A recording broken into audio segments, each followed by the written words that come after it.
United Urdu news में आप तमाम का खैर मकदम है। अगर किसी ख्वाम को बदनाम करना है तो पहले उसका जुबान खींच लो అని అంటే కావాలని ఒకరిని బద్నాం చేయాలంటే ముందు వాళ్ళను ఇబ్బంది పెట్టాలి, వాళ్ళను మాట లేకుండా చేయాలనే దాని ఉద్దేశం. रियासती वजीर बल्दी नज़्म नफ्स व IT तारक रामाराव ने कहा है कि उर्दू किसी एक मजहब की जबान नहीं है। आपके और हमारे दादा ने उर्दू जबान सीखी थी और उन्होंने उर्दू मीडियम से ही तालीम हासिल की। वो रवानी के साथ उर्दू बोलते और लिखते पढ़ते थे।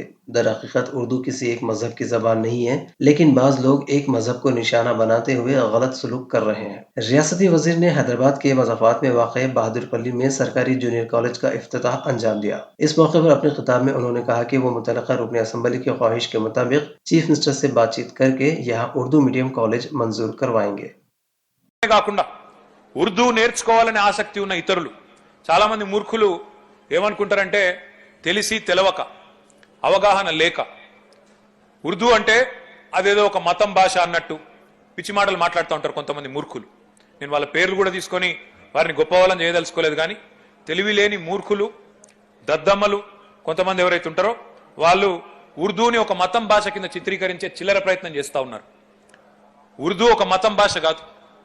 మన తెలంగాణ చూసుకుంటే, తెలంగాణను ఎగ్జాంపుల్గా తీసుకుంటే మా తాతలు మీ తాతలు అందరూ నేర్చుకున్నది ఉర్దూయే. ఉర్దూ మీడియంలోనే చదువుకున్నారు, ఉర్దూని రాసేది. నాకు చిన్నతనంలో నాకు బాగా గుర్తుంది, మా నాయనగారి నాయన కానీ మా అమ్మగారి నాయన కానీ ఇద్దరు కూడా ఉర్దూలోనే రాసేది, ఉర్దూలోనే చదివేది, ఉర్దూయే ఫ్లూయెంట్గా మాట్లాడగలిగేది. వాస్తవం ఏంటంటే ఉర్దూ ఒక మతం భాష కాదు. కాకపోతే ఒక మతాన్ని టార్గెట్ చేసి ఒక మతాన్ని దుర్మార్గంగా చిత్రీకరించడానికి పెద్దలు జయశంకర్ సార్ ఎప్పుడు చెప్పేది, అగర్ కిసి ఖ్వామ్ కో బద్నాం కర్నా హై తో పహలే ఉస్కా జుబాన్ ఖీంచ్ లో అని. అంటే కావాలని ఒకరిని బద్నాం చేయాలంటే ముందు వాళ్ళను ఇబ్బంది పెట్టాలి, వాళ్ళను మాట లేకుండా చేయాలనే దాని ఉద్దేశం. అంటే ఆ రకంగా ఈరోజు ఒకవైపు కేంద్ర ప్రభుత్వం స్వయంగా ప్రధానమంత్రి గారేమో ఉర్దూను ప్రమోట్ చేయడానికి కేంద్రంలో కూడా డబ్బులు మంజూరు చేస్తూ ఉన్నారు.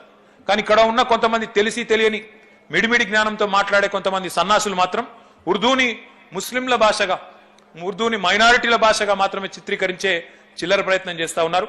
ఆ అజ్ఞానులకి అవివేకులకి నేను చెప్తా ఉన్నా, ఉర్దూ లాంటి తీయటి భాష, తెలుగు లాంటి తీయటి భాష ఏదైనా చక్కగా నేర్చుకోవాలని ఆసక్తి ఉన్న వాళ్ళు ఎవరైనా తప్పకుండా నేర్చుకోవాల్సిందే. మైనారిటీ విద్యార్థులు తెలుగు నేర్చుకోవాలంటే తెలుగు నేర్చుకునే అవకాశాలు ఉండాలి. అదేవిధంగా ఎవరైనా ఇతరులు ఉర్దూ నేర్చుకోవాలని ఆసక్తి ఉంటే ఉర్దూ నేర్చుకునే అవకాశం ఉండాలి. అందరం కలిసి ఇంగ్లీష్ నేర్చుకుంటామంటే ఇంగ్లీష్ నేర్చుకునే అవకాశాలు కూడా ఉండాలి. ఈ ప్రభుత్వం మతాల ఆధారంగా, కులాల ఆధారంగా చిల్లర రాజకీయాలు చేసే ప్రభుత్వం కానే కాదు.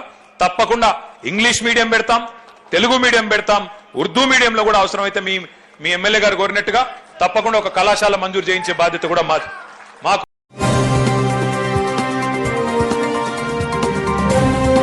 हमारी हिम्मत अफजाई के लिए इस चैनल को सब्सक्राइब करिए, वीडियो को लाइक करिए और शेयर करिए।